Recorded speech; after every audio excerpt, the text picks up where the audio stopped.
وبرنامجك إسكاشتوينك Soomaaliyeed marka aanu leenahay macnaheedu waxa weeyaan qof kasta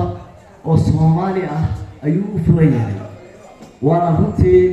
mid ummadda Soomaaliyeed ee hore ugu faa'iiday oo runtii dowladda hore ee kacaanku iskaashatooyin badan bay ummadda u samaysay iskaashatooyinka waxaa ka mid ahaa iskaashatada kalluumaysatada iskaashatada caanaha iskaashatada beeralayda iskaashatooyin beeralayda ka sii farcamayay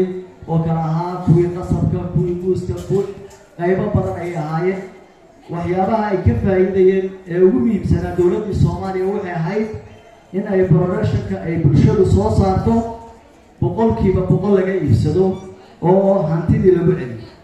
runtii waxa weeyaan barnaamijkaasi barnaamij wuxuu ahaa wax ku oola ummadda Soomaaliyeed waxay ka faa'iido ugu yaraan ilaa 50 warshadood oo wax soo saarka ummadda Soomaaliyeed ay soo saarto lagu productiga lagu diyaariyo ayaa ka dhashay runtii waxaanu leenahay kani waa mid ka duwan waa mid isugu jira iskaashato iyo ganacsi iyo awqaaf ummadda Soomaaliyeed inteeda liidato